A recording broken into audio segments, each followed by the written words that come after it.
नमस्कार दोस्तों, आप सभी का एक बार फिर से स्वागत है हमारे चैनल दुर्गा भक्ति मार्ग में।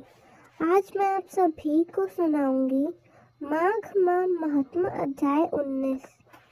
इससे पहले के अध्याय में आपने गाय बछड़े और व्याघ्र की कथा सुनी थी। श्री सूत जी कहने लगे, हे महर्षियों, उसी के समय पूर्व भाग में अगस्त्य कुंड है, जहाँ परम पुण्यदायिनी और सभी पापों का नाश करने वाली बावली है। जो मनुष्य वहाँ फाल्गुन माह के शुक्ल पक्ष की अष्टमी तिथि को उपवास करके स्नान करता है, उसे अपनी इच्छा के अनुकूल वस्तु की प्राप्ति होती है। अगस्त्य वापी के दक्षिण भाग में कपिला नदी है, जहाँ कपिल मुनि ने सांख्य शास्त्र की सिद्धि प्राप्त की थी। कपिला के पूर्व भाग में सिद्धि क्षेत्र बनाया गया है, जहाँ पूर्व काल में लाखों मनुष्य सिद्धि को प्राप्त हुए। जो मनुष्य जिस कामना को लेकर वहाँ तपस्या करता है, वह 6 महीने के भीतर अवश्य ही उसको प्राप्त कर लेता है। ब्राह्मणों, सिद्ध क्षेत्र के निम्न भाग है। एक शुभ कारक वैष्णवी शिला है जो घूमती रहती है। उसकी आकृति चौकोर है और वह सभी पापों का नाश करने वाली है। वह महानदी के जल से धुली हुई और मनुष्यों को मोक्ष देने वाली। उस शिला के आगे गंगा, यमुना, सरस्वती, संगम, रूपा, त्रिवेणी बहती है, जो भोग और मोक्ष देने वाली है। उसके उत्तर भाग में रुद्रकोटि तीर्थ है, जो दक्षिणायन महात्माओं द्वारा पूजित है। उसे रुद्रावतार कहते हैं।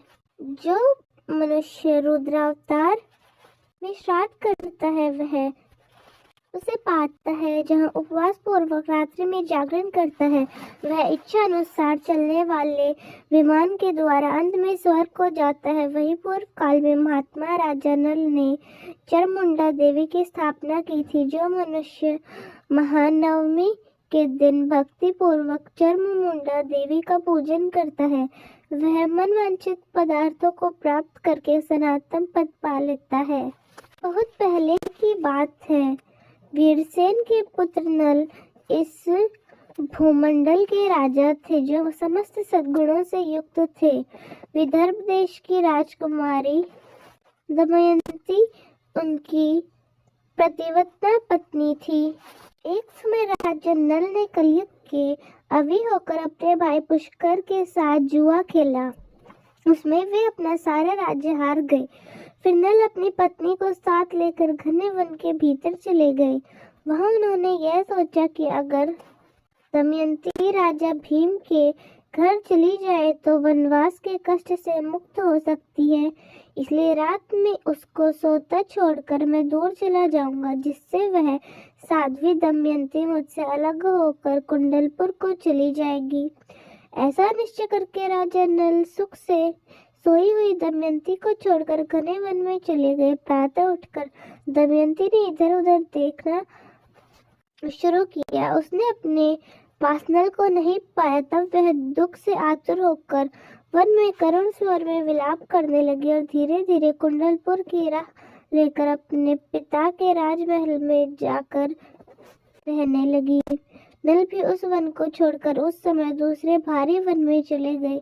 घूमते घूमते हाटकेश्वर क्षेत्र में जा पहुंचे। इसी बीच में महानवमी का दिन आया। फिर नल ने वहां चामुंडारिणी दुर्गा जी की मृण्मय मूर्ति बनाकर उसका पूजन किया और फल फूलों का भोग लगाकर देवी को तृप्त किया। फिर वे देवी की हाथ जोड़कर उनके सामने खड़ा गया और बड़ी श्रद्धा के साथ स्तुति करने लगा। नल बोला, चामुंड धारण करने वाली श्रेष्ठ देवी, तुम सर्वत्र व्यापक हो। तुम्हारी जय। सर्वेश्वर तथा संपूर्ण राजाओं के द्वारा वंदित की दक्ष कुमारी, आप प्रत्येक कार्य में दक्ष हो। हे शुभे, आपकी जय हो। काल रात्रि, अचिंत्य नवमी और अष्टमी को मानने वाली देवी, आपकी जय हो। जय हो। आप ही लक्ष्मी, सावित्री और गायत्री हो। देवी, तीनों लोकों में स्त्री रूप में जो कुछ दिखाई देता है, वह सब आपके अंश प्रकट हुए हैं। इसमें मुझे कोई संदेह नहीं है। इस सत्य प्रयोग आप इस मूर्ति में निवास करो। देव दानव विदंते, इस भक्ति से संतुष्ट होकर आप अपना साधन्य यहाँ स्थापित करो। श्री सूत जी कहते हैं, राजा नल ने इस प्रकार स्तुति करने पर भला वत्सला चतुर्भुज देवी ने प्रत्यक्ष दर्शन दिया और इस प्रकार कहा, वत्स मैं तुमसे प्रसन्न हूँ और तुम्हारे इस स्त्रोत से संतुष्ट हो, इसलिए तो मुझसे मनवांछित वर मांगो। राजा नल बोले, देवी मैंने प्राणों से भी अधिक प्रिय अपनी पत्नी दमयंती को हिंसक जंतुओं के निर्जन वन में त्याग दिया था। वह आपकी कृपा से अखंड शल से युक्त और निर्दोष रूप में मुझे फिर प्राप्त हो, ऐसा यत्न कीजिए जो आपके आगे इस स्रोत द्वारा स्तुति करे। उस दिन आप मनवांछित वस्तु प्रदान करें। श्री सूत जी कहते हैं, तब दुर्गा देवी तथास्तु कहकर अंदर ध्यान हो गई। राजाओं में श्रेष्ठ नल ने भी उन सभी कामनाओं को प्राप्त कर लिया। चर्ममुंडा के समीप की राजा नल के द्वारा स्थापित देवाधिदेव महादेव महेश्वर विराजमान है, जिनका दर्शन करके मनुष्य सभी पापों से मुक्त हो जाता है। माघ माह के शुक्ल पक्ष की षष्ठी तिथि को जो मनुष्य भक्ति पूर्वक नलेश का दर्शन करता है, वह सभी रोगों से मुक्त होकर परम पद को प्राप्त कर लेता है। उन्हीं भगवान शिव के आगे एक निर्मल जल से भरा हुआ कुंड है, जो रविवार के प्रातः काल उस कुंड में स्नान करता है, वह कुष्ठ रोग से मुक्त होकर फिर से नया शरीर पा लेता है। श्री सूत जी कहते हैं, नल से थोड़ी दूर पर देवताओं के स्वामी सूर्य सामादित्य नाम से प्रसिद्ध है, जिनका दर्शन करके मनुष्य संपूर्ण हृदय स्थित कामनाओं को प्राप्त कर लेता है। जो माघ शुक्ल सप्तमी और रविवार के योग में भक्ति पूर्वक उनका दर्शन करता है, वह नरक को नहीं देखता। प्राचीन काल में गाला नाम वाले ब्राह्मण हुए, जो सदा ही वेदों के स्वाध्याय में तत्पर और उत्तम स्वभाव और सदाचार से युक्त थे। उनकी अवस्था ढल गई तो भी उनके कोई पुत्र नहीं हुआ। इसका उन्हें मन में बड़ा भारी दुख था। तब उन्होंने घर का सारा कामकाज छोड़कर इस क्षेत्र में एकाग्रता पूर्वक निवास करने लगा। भक्ति भाव से सूर्यदेव की आराधना से जितेंद्रिय होकर निराहार रहते हुए उन्होंने पंचरात्र उत्तर विधि से सूर्यदेव को अर्घ्य प्रदान किया और इसी नियम से प्रतिदिन आराधना करने लगा। 15वां वर्ष आने पर भगवान सूर्य गालव को दर्शन देते हुए बोले, वत्स तुम्हारा कल्याण हो, तुम कोई वर मांगो। तब गालव बोले, हे भगवान, मुझे कोई पुत्र नहीं है, इसलिए मुझे मेरे वंश की वृद्धि करने वाला पुत्र प्रदान कीजिए। तब सूर्यदेव ने कहा कि प्रभु, तुम्हारे वंश की वृद्धि करने वाला पुत्र प्राप्त होगा और वह तेजस्वी यशस्वी शास्त्र यज्ञ और वेदों का पारंगत पंडित भी होगा। तुमने बाबा आदित्य के समीप जहाँ मुझे अर्घ देकर पूजन किया, वहाँ दूसरा कोई भी जो पुरुष रविवार को और सप्तमी के योग में श्रद्धा पूर्वक मेरे इस विग्रह की पूजा करेगा, उसे वंश वर्धक पुत्र की प्राप्ति होगी। ऐसा कहकर भगवान सूर्य मौन हो गए और अंतर ध्यान हो गए और गल्लव भी प्रसन्न होकर अपने घर को चले गए। कुछ दिनों बाद उन्हें सद्गुण संपन्न पुत्र हुआ और भगवान सूर्य ने वट वृक्ष का आश्रय लेकर दर और वरदान दिया। इसलिए गालव ने अपने पुत्र का नाम वटकेश्वर रखा। वटकेश्वर के पुत्रों और पौत्रों को देख लेने पर महर्षि गालव भारी तपस्या करके सूर्यदेव को प्राप्त हुए। वटेश्वर ने भी अपने माता पिता के द्वारा स्थापित भगवान सूर्य नारायण के लिए एक परम मनोहर मंदिर बनवाया।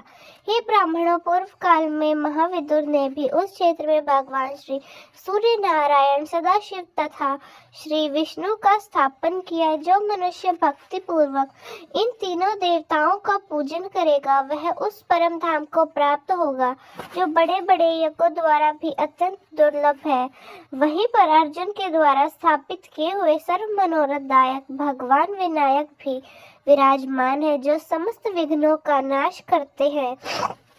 जो मनुष्य चतुर्थी को नक्त व्रत अर्थात केवल रात में भोजन करने का संकल्प लेकर भक्ति भाव से गणेश जी की पूजा करता है, वह समस्त विघ्नों से मुक्त होकर मनवांछित फल को प्राप्त कर लेता है। वहीं पर उत्तम प्रभाव से युक्त भगवान नर और नारायण भी है, जो उन दोनों की भक्ति पूर्वक द्वादशी तिथि को दर्शन करता है और पूजन करता है, वह जरा मरण से रहित हो जाता है और परम धाम को प्राप्त होता है। एक समय कुंती नंदन अर्जुन तीर्थ यात्रा प्रारंभ करके हाटकेश्वर क्षेत्र में आए।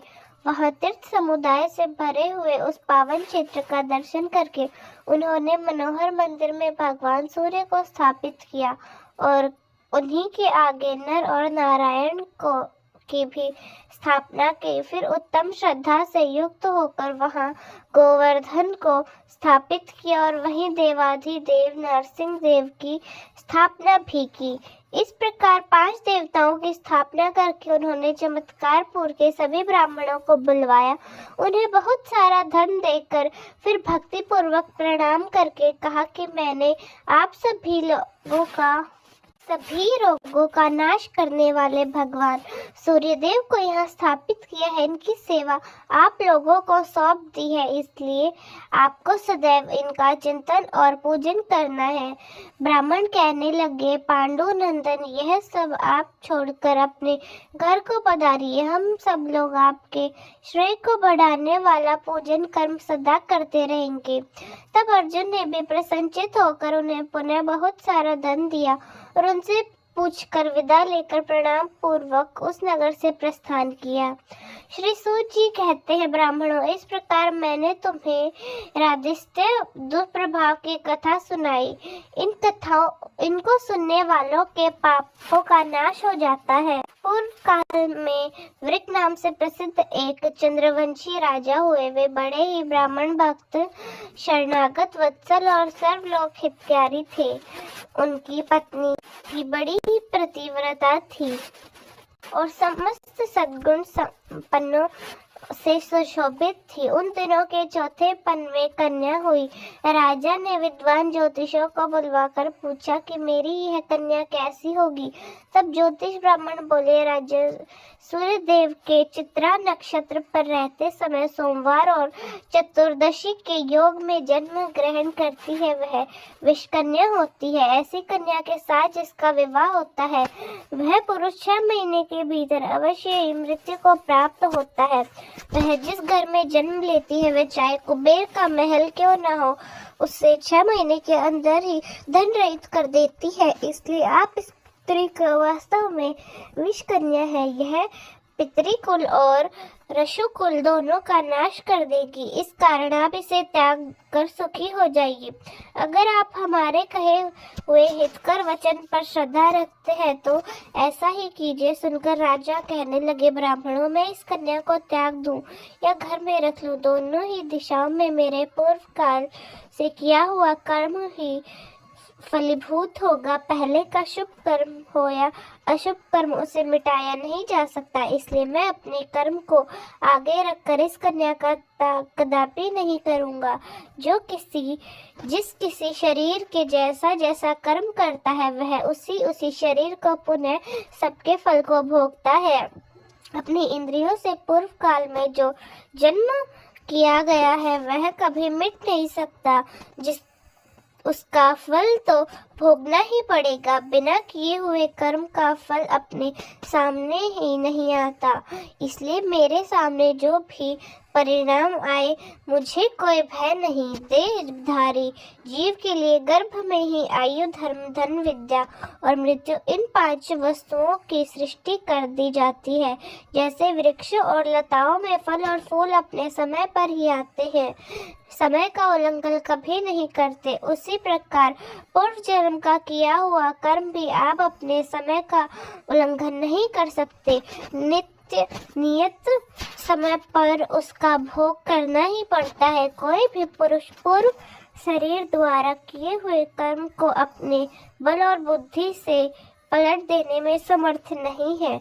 शीघ्रता पूर्वक दौड़ता है, जो उसके पीछे उसका कर्म भी दौड़ता है। कर्म साथ ही सोता है, खड़े होने पर साथ ही खड़ा होता है। जिसके जहाँ और सुख या दुख भोगना लिखा है, वह रस्सी से बंधा हुआ है या बलपूर्वक वहाँ खींचकर अपने आप को ही पहुँचा जाता है। जैसे तेल समाप्त होने जाने पर दीपक बुझ जाता है, उसी प्रकार कर्मों का नाश हो जाने पर फिर जीव मोक्ष को प्राप्त होता है। ऋतु काल में पुरुष द्वारा गर्भ में स्थापित किए गए हुए अचेतन वीर्य एक बिंदु का आश्रय लेकर जीव अपने कर्म के साथ वृद्धि को प्राप्त होता है।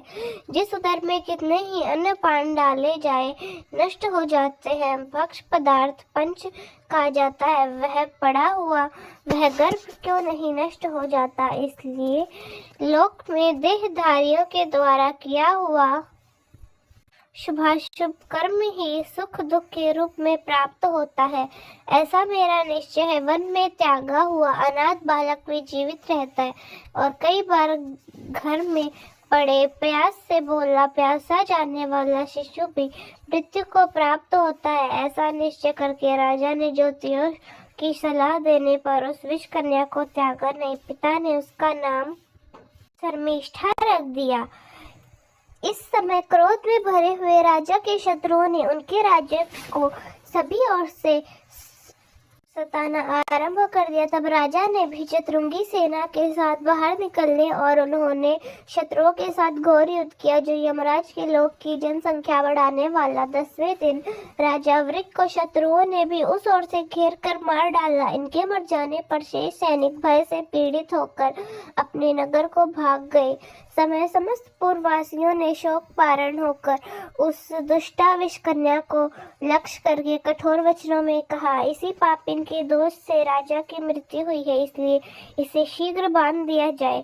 जब तक राजा इस नगर का क्षय न हो जाए, जब तक इसे बांधकर इसे यहाँ से बाहर निकाल दिया जाए। पूर्ववासियों की यह तरह तरह की बातें सुनकर विष कन्या को अब बड़ा वैराग्य हुआ। वह अपनी निंदा की और भय तथा शोक में डूबी हुई वह रात में निकलकर वन में चली गई। वह प्राणियों का त्याग करने का निश्चय और वह आगे बढ़ती जा रही थी। हाटकेश्वर क्षेत्र में जा पहुंची। उस महान क्षेत्र में विष कन्या ने देखा कि बहुत सारे जनों से वह घिरा हुआ है, चित्त में अत्यंत आह्लाद उत्पन्न करता है। इतने में ही उसे अपने पूर्व जन्म का ध्यान आया। अहो, पूर्व काल में जब मैं चंडाल जाति की स्त्री थी, यही इसी वन में इसी क्षेत्र में मैंने एक गाय की प्यास बुझाई थी। उसी के प्रभाव से मैं राजा के पवित्र वन में उत्पन्न हुई हूँ, इसलिए अब मुझे यही रहना चाहिए। पूर्व काल में गौ के लिए किए हुए जो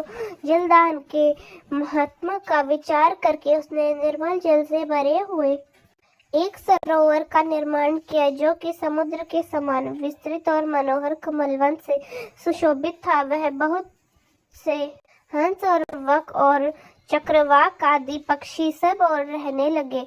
फिर राजकन्या ने उस सरोवर के समीप कैलाश शिखर के समान ऊंचा एक सुंदर मंदिर बनवाया, जो देखने में बड़ा ही मनोहर था। उसी में भक्ति भाव से भगवती पार्वती की स्थापना की।